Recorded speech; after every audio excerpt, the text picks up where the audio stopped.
지난 화요일 날 이제 숭실대에서 이제 정읍으로 내려오는데 익산쯤 지났나요? 거기 보니까 철로변에 큰 간판이 세워져 있었습니다. 거기 이렇게 써 있었어요. 모든 것이 은혜입니다. 이렇게 써 있더라고요. 그래서 제가 어느 교회에서 세웠나 보다, 아니 어떤 크리스찬 사장님이 저걸 세우셨나 이렇게 생각하고 자세히 보니까 그 아래에 원불교 중앙종부 이렇게 써져 있는 겁니다. 순간 헷갈렸어요.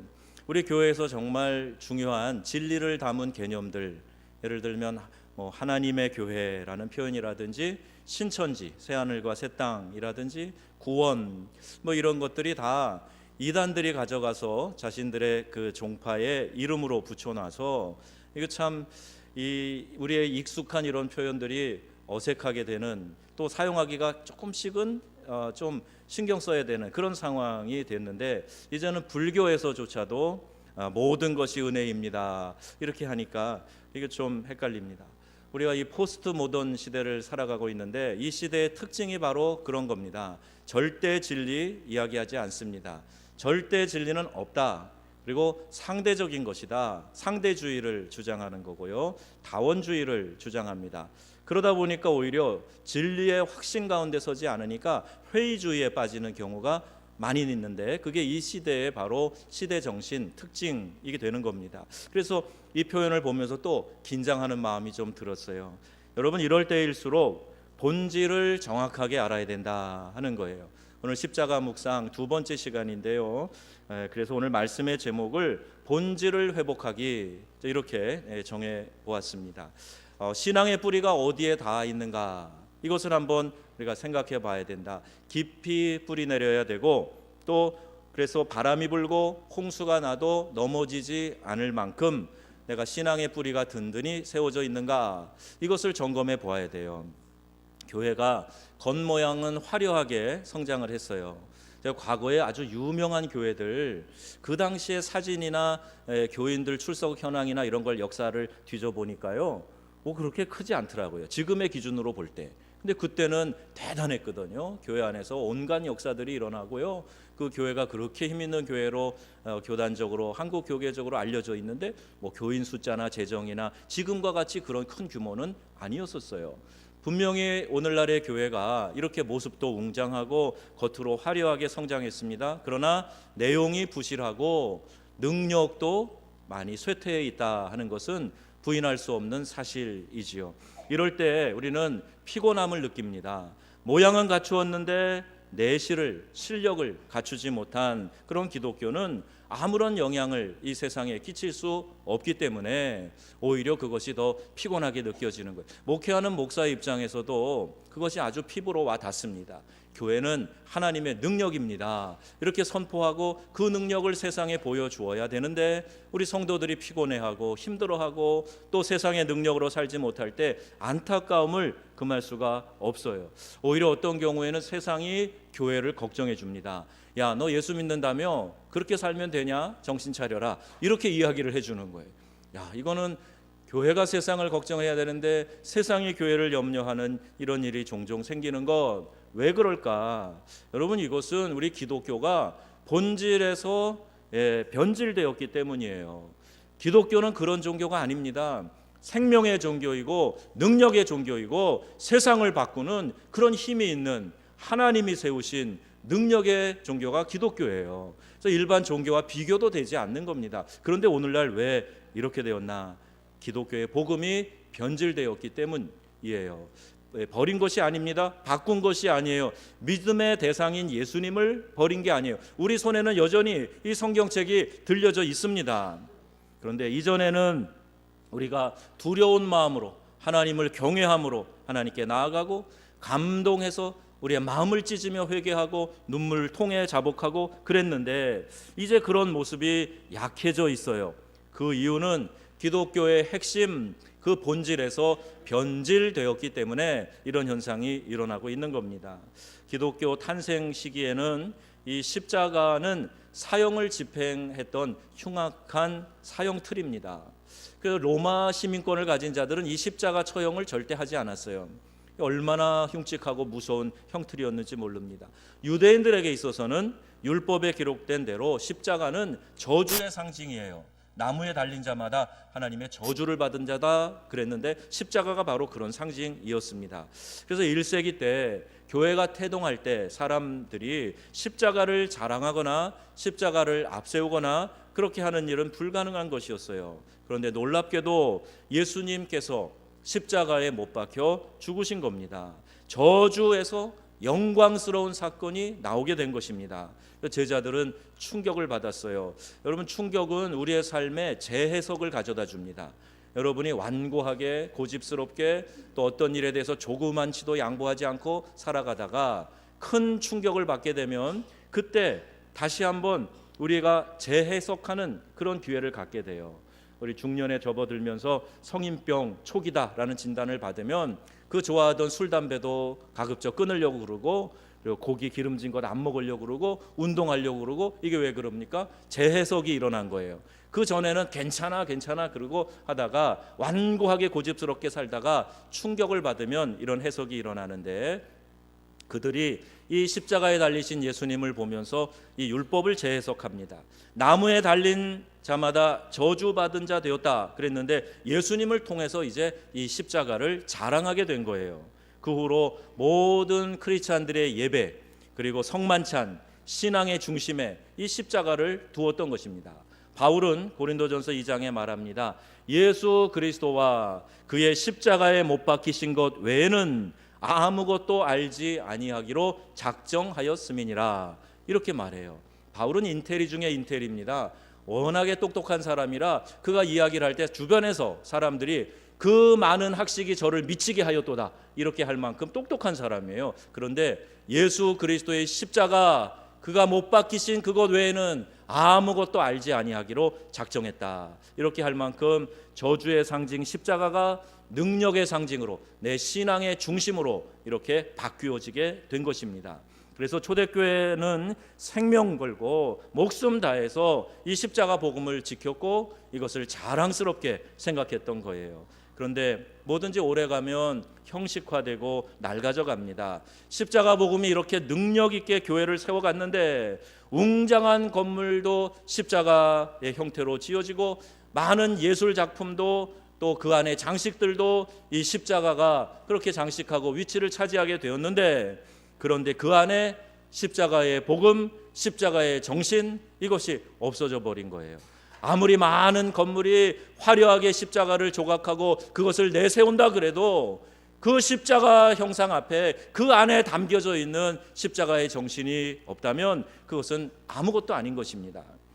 유럽에 가면 시골 구석구석에도 그 교회 중심, 다운타운, 센터빌에 가면은 교회가 있어요. 가장 중심의 자리에 교회가 자리를 잡고 있습니다. 그들의 삶의 중심에 교회가 있다라는 그런 고백이고 모든 도로를 교회를 중심으로 닦아놔요. 지금도 웅장한 건물이 있어요. 그러나 교회는 텅텅 비어 있습니다. 여러분, 이것은 아무런 의미를 주지 못하고 세속화되어서 하나님을 떠나가는 그 사람들을 막아내지 못하고 있습니다. 그럴 때에 이렇게 교회가 급속히 타락해 갈 때에 중세에는 종교개혁이 일어났어요. 루터, 즈빙글리, 칼뱅 같은 사람들이 종교개혁을 일으켰는데 그 본질이 뭐냐? 바로 이 종교개혁의 본질은 십자가로 돌아가자는 거예요. 그 십자가 정신을 되찾자 하는 겁니다. 우리의 삶에 많은 문제들이 일어납니다. 우리의 가정에서, 일터에서, 또 심지어 교회에서도 문제들이 일어납니다. 그 이유가 뭘까요? 우리가 정말 십자가 정신으로 산다면, 내가 죽고 예수로 사는 그 정신으로 살아가고 있다면 이와 같은 많은 문제들로부터 자유로울 수 있을 텐데, 본질에서 이탈되어져 있기 때문에 여전히 우리는 이 문제들로부터 자유롭지 못하고 때로는 내가 문제의 화근이 되고 요인이 되고 그러면서 계속 힘든 삶을 이어가고 있는 것 아닙니까? 기독교가 지금 해결해야 될 것은 십자가로 돌아가는 것입니다. 외형적으로 대단히 화려하고 힘있어 보이는 수많은 교회들이 있어요. 나름대로 자랑합니다. 내세우는 것이 많습니다. 그 웅장한 건물들과 가지고 있는 자산들과 그 안에 성도들의 인적 인프라들을 자랑합니다. 우리 교회는 누구도 나오고 누구도 있고 자랑을 해요. 그런데 여러분, 십자가 없으면 그 모든 것이 다 허망한 것입니다. 은사를 자랑하는 교회들 보세요. 십자가 없는 은사, 십자가 없는 리더십, 십자가 없는 축복, 십자가 없는 사역, 이 모든 것이 다 무의미하고 허망한 것이다 하는 거예요. 가장 중요한 것은 눈에 보이는 것이 아니라 눈에 보이지 않는 것입니다. 하나님과 나와의 관계, 내 내면에 정리되어져 있는 뿌리 깊은 신앙, 이것이 훨씬 중요한 거예요. 보이는 것에 치중하다가 정말 중요한 것은 다 까먹어버리고, 그리고 내가 마치 좋은 신앙을 가지고 있는 견고한 신앙인인 것처럼 착각하고 살아갈 때 마귀는 조금도 두려워하지 않고 우리는 이 세상에서 빛으로 소금으로 사는 것 자체를 힘들어하고 피곤해하고 어떻게 해서든지 하나님의 시선을 피하려고 하는 소극적인 신앙인으로 살게 되는 것입니다. 여러분, 십자가를 체험할 때 우리가 이와 같은 열정에 사로잡히게 되는데, 과연 우리의 믿음에는 이 십자가가 있는가? 우리의 기도에는 이 십자가가 있는가? 내 삶에는 예수의 피 묻은 십자가를 전하고 살아가고 있는가? 여러분, 이것을 점검해 보시기 바랍니다. 십자가를 체험하게 되면요, 피곤함이 열정으로 바뀌어지고 의무가 아닌 자발적인 충성이 일어나고 기쁨이 충만하게 되고, 보세요, 아멘 하지 않고 고개만 끄덕이는 분들은 확신이 덜한 겁니다. 다시 하겠습니다. 십자가를 체험할 때 피곤함이 열정으로 바뀌게 되어지고 의무가 아닌 자발적인 충성이 일어나고 기쁨이 충만하게 되고 변화와 기적이 일어나게 되는 줄로 믿습니다. 아멘. 이게 십자가를 체험한 사람이에요. 어떻게 내가 십자가의 그 귀한 복음의 능력으로 구원받았는데 그것을 체험하고 나서 그 다음에 아무 일도 일어나지 않았다, 이렇게 될 수는 없다는 겁니다. 여러분, 날마다 주의 은혜를 체험하면서 이 십자가 은혜를 깨달으면서 살아가시기를 주님의 이름으로 축원합니다. 날마다 십자가를 지는 삶을 살아라, 성경이 이렇게 말씀하고 계세요. 십자가를 경험한 사람은 예수를 믿고 구원을 받게 되지요. 그런데 이것이 일회성으로 그냥 끝나고 과거의 사건으로 묻혀 있어서는 안 된다는 겁니다. 누가복음에 보면 9장 23절 말씀이에요. 또 무리에게 이르시되, 다 같이, 아무든지 나를 따라오려거든 자기를 부인하고 날마다 제 십자가를 지고 나를 따를 것이니라. 아멘. 우리 주님이 하신 말씀인데요, 공관복음인 마태, 마가, 누가복음에 다 기록되어져 있습니다. 근데 마태복음에는 제자들에게 이르시되 이렇게 되어 있고, 또 마가복음에는 무리와 제자들에게, 오늘 누가복음에는 무리에게 이르시되, 그 누가복음에 추가된 단어가 하나 있어요. 날마다 제 십자가를 지고. 그래서 저는 이 누가복음 본문을 주로 택합니다. 날마다, everyday, 매일매일 자기에게 부과된 십자가를 지고 예수님을 따르라, 이렇게 말씀하는 거예요. 모든 주님을 따르는 성도들이 어떤 특별한 사람만이 아니에요. 목회자만이 아니에요. 장로님들, 중직자들만이 아니에요. 우리 모든 성도들이 날마다 자기의 십자가를 지고 믿음 생활을 하거라, 이렇게 성경은 우리에게 말씀하고 있습니다. 그래서 기독교 문화권 나라였던 영국의 격언입니다. No cross, no crown. 우리가 그리스도의 십자가, 고난의 십자가가 없으면 영광의 면류관도 없다라는 아주 뼈있고 또 의미 있는 이야기입니다. 예수님이 고난의 십자가를 외면하지 않고 지셨기 때문에 우리에게 부활의 감격과 함께 구원을 선물로 주실 수 있었던 겁니다. 아버지, 할 수만 있거든 이 잔을 내게서 옮기시옵소서. 이게 무슨 기도예요? 겟세마네 동산에서 땀방울이 핏방울이 되도록 예수님이 절규하면서 기도했던 이 기도가 뭡니까? 이 고난의 잔, 이 고통, 이 괴로움, 이 외로움, 할 수만 있으면 저도 비껴가고 싶습니다. 그러나 내 뜻대로 마시고 아버지의 뜻대로 되기를 원하나이다. 그리고 묵묵히 십자가를 지신 겁니다. 여러분, 오늘 우리는 이런 믿음 생활을 합니까? 어떻게 해서든지 나는 가볍게 신앙생활을 하려고 하고, 어떻게 해서든지 나는 주님의 십자가 지지 않으려고 그러고, 부담 없는 교회에서 부담 없이 신앙생활을 하고 싶다, 이게 우리 모든 이 시대에 예수 믿는다는 사람들의 기본 정서 아닙니까? 우리 교회는 그런 성도들 한 명도 없기를 축원합니다. 예수의 십자가를 지고 따르라 그랬어요. 내가 예수님의 십자가를 지고 날마다 주님의 십자가 고난을 묵상하면서 주님의 길을 묵묵히 가겠습니다. 그러할 때 우리 안에 찬란한 주의 역사와 영광이 나타나게 될 줄로 믿습니다. 세상도 이런 말을 합니다. No sweat, no sweet. 땀을 흘리지 않으면 달콤한 결과 없다. 그런 얘기예요. No pain, no gain. 고통이 없으면 얻는 것 없다.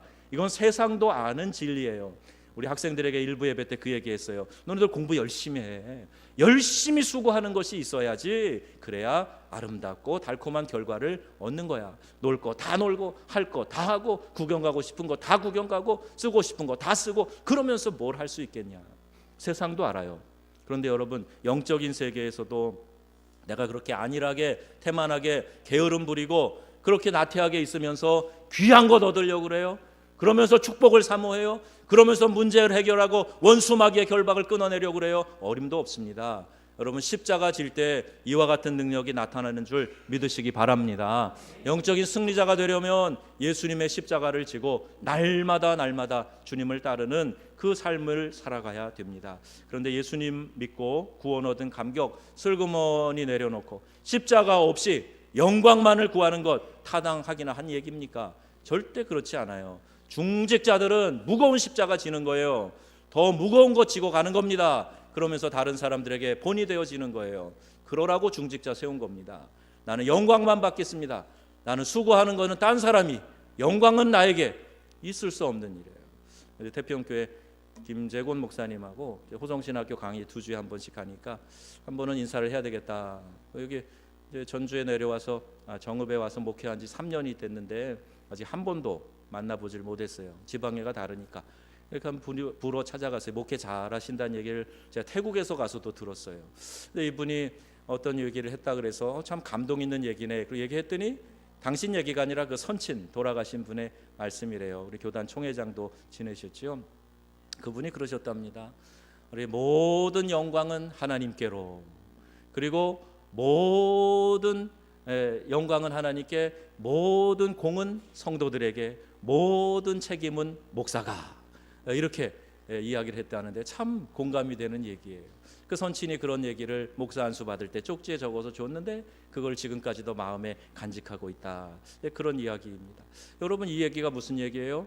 공은 다른 사람에게 돌리고 나는 십자가 지고 책임만 감당하고 묵묵히 나아갈 때 하나님이 기뻐하신다는 얘기 아니겠습니까? 여러분과 제가 이 믿음의 원리 안에서 충실한 삶을 살아갈 수 있기를 바랍니다. 영광은 하나님께, 공은 다른 사람들에게, 책임은 내가 지고 십자가 지고 주님 따르겠습니다. 이 마음이에요. 그런데 여러분 우리가 이 한 예를 성경에 찾아볼 수가 있는데 슬그머니 십자가 내려놓고 영광만을 구하는 일들이 우리가 각성하지 않으면 수시로 우리를 찾아올 수 있어요. 그 예가 어디 있습니까? 고린도 교회가 그랬습니다. 바울이 2차 선교 여행을 할 때 고린도 교회를 개척해서 세웠습니다. 큰 도시였어요. 사람들이 막 열심히 대단했습니다. 고린도 교회는 은사가 막 얼마나 나타나는지 오히려 은사 때문에 싸움이 일어날 만큼 그렇게 아주 뜨거웠던 그런 교회였습니다. 그런데 그 놀라운 은혜와 감격으로 성도들의 열심과 헌신으로 교회가 잘 자라고 커졌는데 얼마 시간이 지나지 않고 바울이 3차 선교여행을 갔을 때 에베소에 머물러 있는데 이 고린도 교회 이야기를 들은 거예요. 고린도 교회 문제를 듣고 고린도 전서를 써서 그들을 바로잡고 또는 책망하고 하기 위해 이 편지를 보냅니다. 1장 10절에 형제들아 내가 우리 주 예수 그리스도의 이름으로 너희를 권하노니 같이요 모두가 같은 말을 하고 너희 가운데 분쟁이 없이 같은 마음과 같은 뜻으로 온전히 합하라. 아멘. 이 말씀을 하는 거예요. 이 무슨 이야기입니까? 지금 고린도 교회에 분쟁이 있다는 얘기 아닙니까? 바울이 세웠어요. 바울이 목회하는 교회입니다. 권영준 목사가 아니라 바울이 목회하는, 그 대단한 바울이 목회하는 그런 교회예요. 또 주 55년경에 이 편지가 쓰여졌다고 볼 때 예수님의 부활 사건과 그분의 가르침에 대한 생생한 기억이 있던 사람들이 고린도 교회에 있었을 겁니다. 그런데 그들도 싸웠어요. 무엇이 그들에게 이러한 싸움을 갖게 했는가? 나는 바울파다. 훌륭한 선생님 바울파다. 나는 아볼로파야. 아볼로. 그리고 나는 베드로파다. 이렇게 갖고 막 싸우니까 아이고 귀찮다. 양파니 쪽파니 나는 그런 거 상관없고 나는 사람파가 아니고 나는 그리스도파다. 그래서 또 하나의 파를 만들어 가지고 서로 분쟁하고 싸우고 다투고, 그러니까 이러한 갈등이 있었는데 그렇게 하지 말고 마음 같은 말 같은 마음 같은 뜻으로 온전히 합하라, 이렇게 말씀하는 거예요. 여러분, 이렇게 계파를 만들고 하는 이유는 딱 한 가지입니다. 힘을 과시하기 위해서예요. 내 힘을 과시하기 위해서 내 편을 모으고 어떤 사람에게 줄을 서서 이익을 보기 위해 이렇게 파당을 계파를 만드는 겁니다. 근데 아셔야 될 것은요, 줄을 서면 합리성이 없어집니다.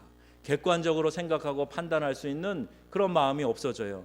단지 한 가지 생각하는 건 내 편이냐 아니냐, 이것만 생각하기 때문에 이 계파를 만드는 것이 그렇게 나쁜 겁니다. 오늘날도 똑같아요. 정당 정치를 잘해야 되는데 그 정당의 이익만을 생각하고 불필요한 비판을 위한 비판을 일삼고 하니까 이 민주주의의 기본 바탕인 정당 정치가 이렇게 누가 봐도 흉물스럽게 이상한 모습으로 그렇게 하고 있는 것 아닙니까? 계파, 큰 문제가 있는 거예요. 직장에서 사장파, 전무파 해가면서 서로 보이지 않는 알력을 형성하고, 교회에서도 누구 편 이래서는 안 됩니다. 사람에게 줄을 서서 그룹을 만들고 누구 편이 되는 것은 그 사람을 통해서 내가 보호받고 이득을 얻고자 하는 인간적인 얄팍한 생각이에요. 여러분, 우리는 이 십자가의 고난, 십자가의 역설을 알아야 됩니다. 예수님의 고난과 죽음을 묵상하는 이 사순절 기간에 여러분 십자가를 깊이 묵상하시기를 바랍니다. 그 안에 있는 이 역설의 위대한 진리, 이것을 우리가 깨달을 수 있어야 돼요. 오늘 1장 18절 말씀을 한번 보세요. 함께 읽어보겠습니다. 십자가의 도가 멸망하는 자들에게는 미련한 것이요 구원을 받는 우리에게는 하나님의 능력이라. 아멘. 이 십자가의 도가 눈이 가려워져서 복음을 받아들이지 않는 이들에게는 미련한 것이 되고 만다, 그런 말씀 아닙니까? 아무리 복음이라고 해도 유대인에게는 저주의 상징인 십자가, 이게 꺼려지는 거예요. 거기 사람이 달려 죽는 형틀인데 나무에 달린 자마다 다 저주를 받은 자라 그랬는데 얼마나 꺼리끼는 것이 되겠습니까? 또 지혜를 추구하는 이 철학자들의 땅 그리스, 이 헬라인들에게는 이게 너무 허무맹랑하고 미련한 것으로 그렇게 비춰주는 거죠. 철학의 기본은 논리인데 논리가 없는 거예요. 이런 엉터리 같은 얘기가 어디 있어, 이렇게 생각을 하는 거죠. 이런 이야기를 들었습니다. 어려서 함께 자란 청년이 있었어요. 한 명은 인디안입니다. 한 명은 미국 국적의 사람이에요. 이제 그 청년이 미국인 청년을 따라서 이제 뉴욕을 구경하러 가게 되었습니다. 근데 뉴욕의 그 콘크리트 빌딩 숲 가면 막 이렇게 막 자동차 소리에 막 소음이 대단해요. 그런데 그 뉴욕에 갔는데 이 인디안 청년이 그러는 거예요. 저기서 귀뚜라미 소리가 들리네. 미국인 청년이 야, 이 회색 콘크리트 건물에 무슨 귀뚜라미, 그랬는데 이리 와봐라. 그리고 데려갔는데요, 그 건물 사이에 조그만 잔디 풀밭이 있고 거기에 귀뚜라미가 진짜 달라붙어서 울고 있는 거예요. 야, 너 대단하다. 어떻게 이 소음 가운데에서 귀뚜라미 소리를 들었니? 그랬어요. 근데 인디안 청년이 아니 내가 대단한 게 아니요, 봐라. 그리고 자기 주머니에서 동전을 꺼내가지고 바닥에 떨어뜨렸습니다.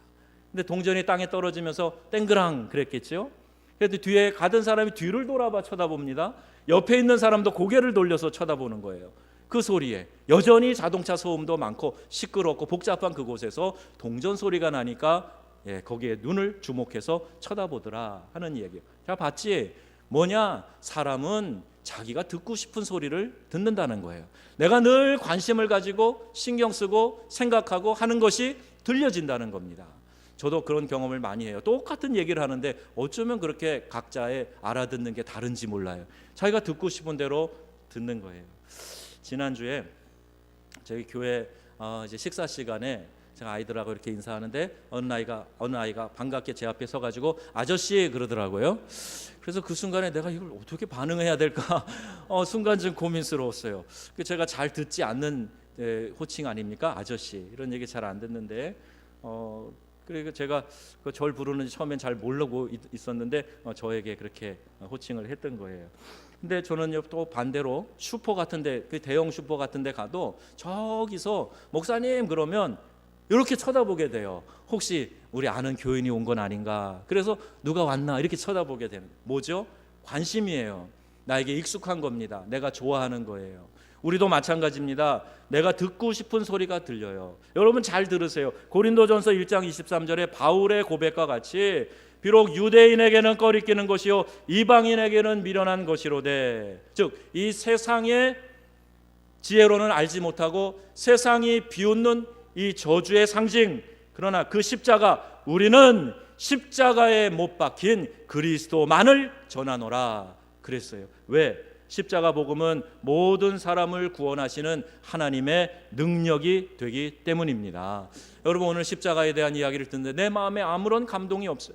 십자가를 깊이 묵상합시다 그래도 뭐 저게 그냥 늘 하는 설교지 이렇게 생각이 되고 내 마음에 아무런 감동과 요동침이 없어요. 그럼 여러분 영혼이 병들지 않았는가 진지하게 점검해 보셔야 돼요. 예수의 십자가는 나에게 생명을 준 놀라운 사건입니다. 하나님이신 그분이 이 땅에 육신을 입고 오셔서 나 대신에 그 붉은 피를 뚝뚝 떨어뜨리면서 내 대신 죽어주신 그 놀라운 사건이 바로 십자가의 사건이에요. 그런데 이 사건이 내가 오늘 묵상하자 그러는데 아무런 감동이 없어요. 내가 예수 믿고 구원받았는데 그 다음에는 아무 일도 일어나지 않았더라. 이게 말이 됩니까 여러분? 여러분 안에 이 예수의 십자가가 분명한 그분의 이 선명한 십자가 보혈이 여러분에게 느껴지기를 주 예수님의 이름으로 축원합니다. 십자가는 죽음으로 나를 살려주신 거예요. 실패인 것 같지만 사망 권세를 이기시고 승리하신 놀라운 사건입니다. 대신 생명을 내어주시고 나는 죽고 다른 사람을 살린 그런 사건이에요. 예수님이 제정하신 성만찬, 이런 의미를 그대로 담고 있는 겁니다.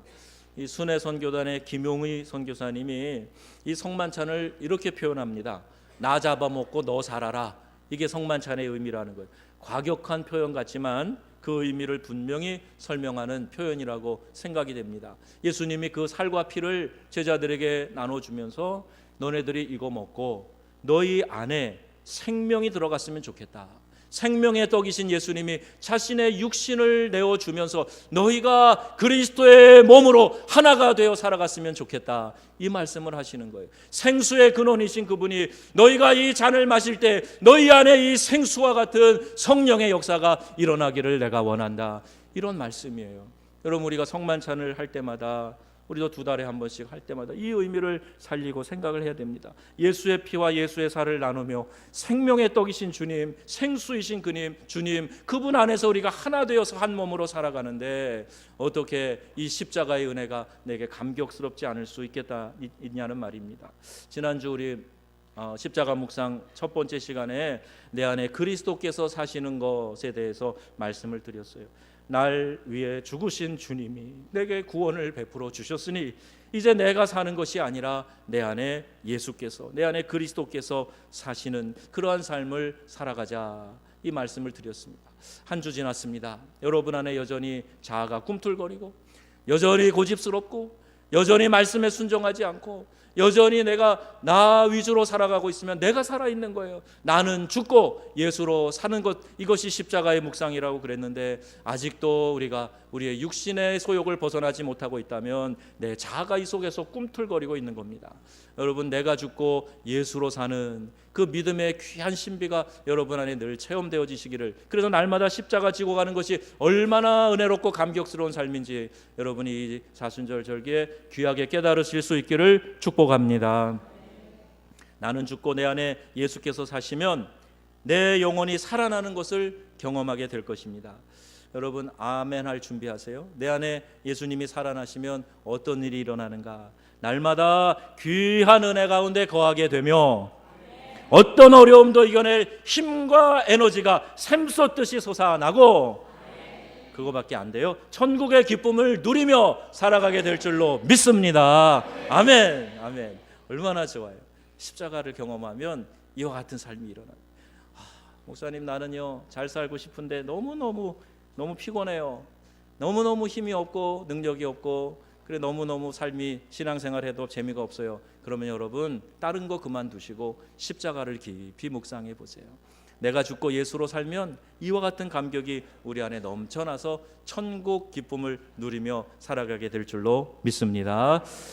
그런데 여러분, 십자가의 도는 표적을 찾고 지혜를 구하는 사람들은 깨닫지 못합니다. 하나님께서 세상의 지혜를 미련하게 여기시기 때문입니다. 고린도전서 1장 20절 함께 읽습니다. 지혜 있는 자가 어디 있느냐? 선비가 어디 있느냐? 이 세대의 변론가가 어디 있느냐? 하나님께서 이 세상의 지혜를 미련하게 하신 것이 아니냐? 아멘. 그래서 택하신 방법이 뭔지 아세요? 그게 바로 전도입니다. 하나님의 지혜에 있어서는 세상이 자기 지혜로 하나님을 알지 못하므로 하나님께서 뭐를요? 전도에 미련한 것으로 믿는 자들을 구원하시기를 기뻐하셨도다. 이렇게 말씀하세요.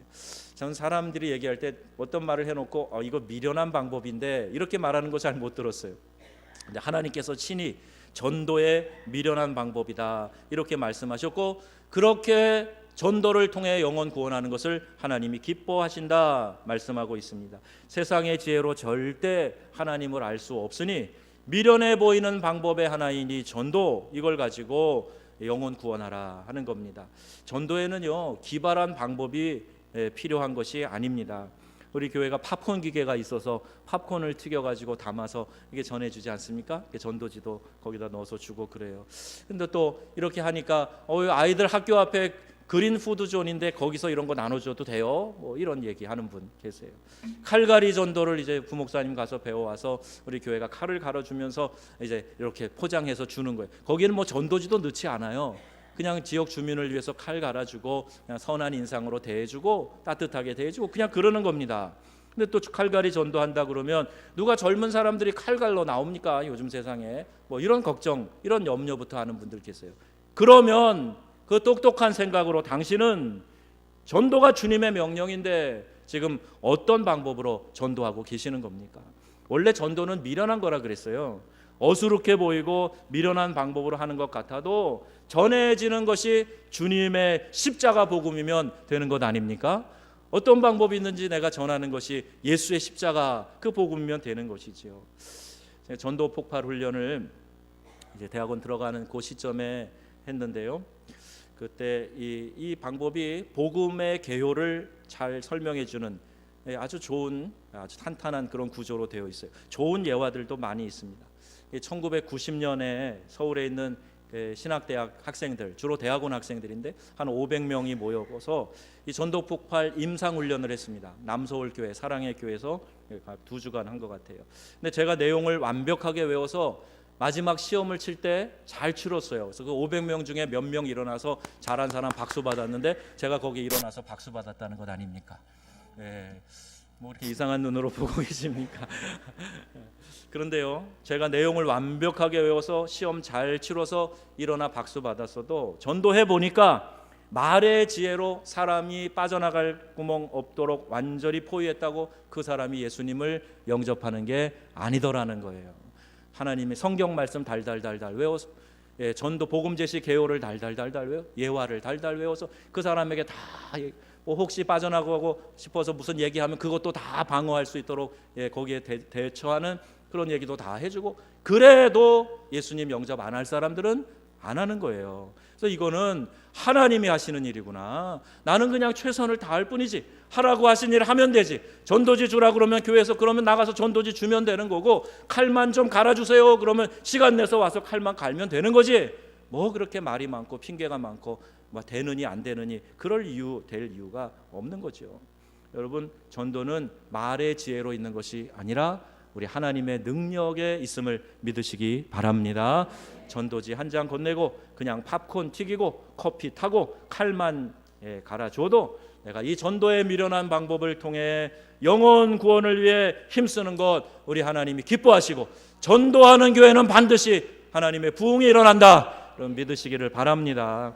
이번 사순절 기간 우리 부활주일 초청할 전도 대상자를 품고 기도하는 거예요. 매해 우리 부활주일에는 여기 써 있는 대로 새생명 전도 축제가 있는 날입니다. 이날은 우리 안 나오던 교인들도 다 나오는, 또 믿지 않는 우리 가족 친척들 전도해서 그날 초청해서 나오는 날이에요. 그들을 마음에 품고 기도하는 이 기간이 되시기를 바랍니다. 이 3주간 그 영혼들을 품고 기도하는 거예요. 그들을 꼭 한 번이라도 이 성전 뜰을 밟게 해야 되겠다. 이곳에 와서 하나님을 찬양하는 이 예배 자리에 잠시라도 몸을 담게 해야 되겠다. 그 마음을 가지고 어떤 방법이든지 하나님이 감동을 주시는 대로 그 새 생명을 교회로 인도하는 일, 이거 우리에게 부과된 하나님의 숙제, 하나님이 주신 과제입니다. 예수 믿는다는 것은 이 십자가 복음을 믿음으로 받아들이고 구원받는 것을 말합니다. 예수 믿는 성도들은 이 십자가의 정신으로 살겠다고 결단한 사람들을 말하는 것입니다. 십자가를 깊이 묵상하시고 그 십자가의 복음을 전하는 사명 공동체로서의 교회, 그 본질에 더욱 충실할 수 있기를 바랍니다. 우리 성도 한 분 한 분이 첫사랑을 회복하세요. 과거에 영광스럽고 뜨거웠던 거 아무리 얘기해도 소용없습니다. 과거의 어느 때보다도 지금이 가장 뜨거운 믿음 생활을 하는 그런 시기가 되기를 축복합니다. 십자가 묵상을 통해서 믿음의 본질을 회복하는 사랑하는 우리 성도님들, 우리 명성의 가족들 다 되시기를 주 예수님의 이름으로 축원합니다. 아멘. 기도하겠습니다.